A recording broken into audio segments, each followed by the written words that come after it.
scoping out, seeing how the dress looks right now? All right, we're good. Sup, DC?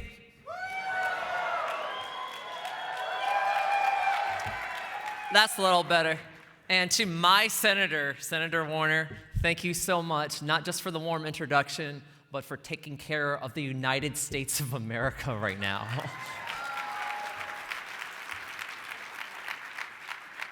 And please help me take care of 28. Anyway, let's get the show on the road. My name is Danica Roem, and with the help of the Victory Fund, I am now proud to represent the people of the 13th District of the Virginia House of Delegates.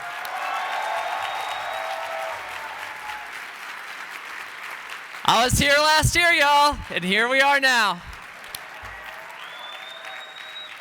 Thank you so much to all of you here in this room and the larger Victory family for everything you did during the last year and a half. From training me to run for office like Joe Fold, to donating major monies like Chris and the board of directors, knocking on doors, making phone calls, and working the polls like Sean and the political team. Victory helped my team, who's over there, by the way, and me show the world that transgender people don't just belong in our communities, but in our legislatures too.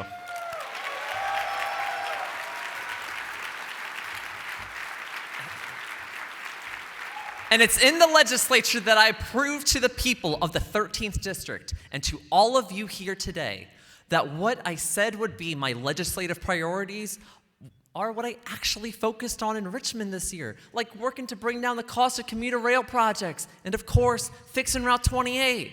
And when the Prince William delegation arrived in Richmond on January 10th, something was different this time. For the first time in my memory, and probably Mark's too, by the way, not a single state legislator in the state house or the state senate introduced any anti-LGBTQ legislation. Not one. Why? Because elections has consequences. That's why. Last year, we defeated several incumbents who either introduced, co-patroned, or voted for anti-LGBTQ legislation and replaced them all with 100% pro-equality delegates. So even the opponents of equality who are still left know their anti-LGBTQ agenda would be dead on arrival. And it is. Now, that doesn't mean it's all been smooth sailing in Richmond, though. Even with a much more narrow 51-49 Republican majority, no pro-equality legislation made it out of the House of Delegates in any subcommittee, let alone the floor this year, and several bills never even had a hearing. And when we offered an inclusive non-discrimination amendment to the budget, the entire Republican caucus voted against it. All of them. So the fact of the matter is, we still have work to do, and we still have elections to win.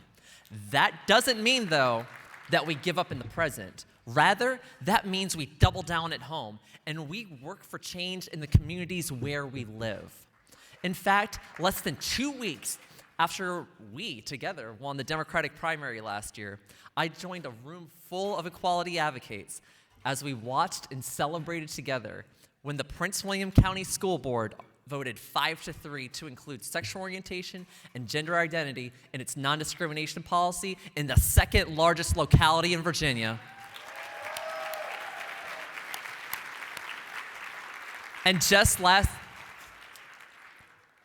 in late February, I was there again, this time to watch the Manassas Park School Board, Manassas Park right here, vote to unanimously include sexual orientation, gender identity, and gender expression in its non-discrimination policy without any opposition from the community at any of the 3 public hearings.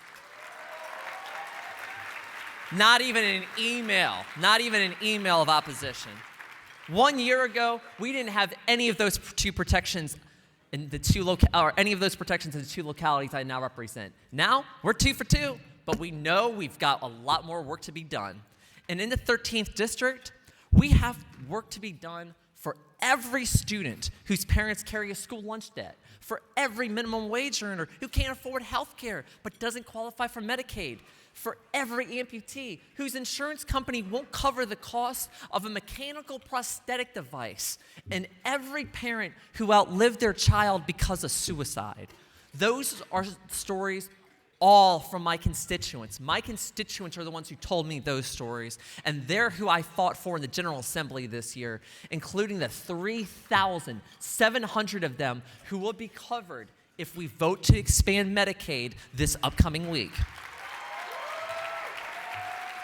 And you better believe I'll be there in full force working to expand health insurance to all of my constituents, no matter what they look like, where they come from, how they worship, if they do, or who they love.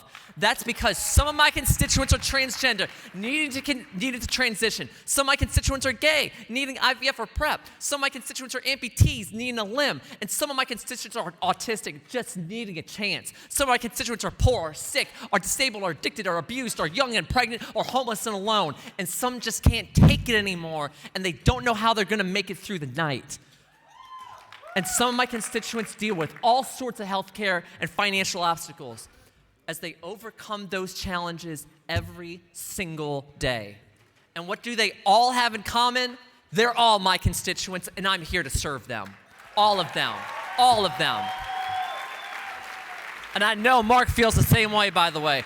Our constituents come first. Not us, not a party, not any institution of government. Our constituents come first. And I'm here to listen to them. I'm here to deliver for them. And when we elect more candidates who share our values, who will work hard to build a more inclusive Commonwealth where the people know they can succeed because of who they are, not despite it, and not for what discriminatory politicians tell them they're supposed to be, then we will advance our common cause of equality, restore faith in the power of responsive government, and prove that we truly always are stronger together. Thank you so much, Victory Fund.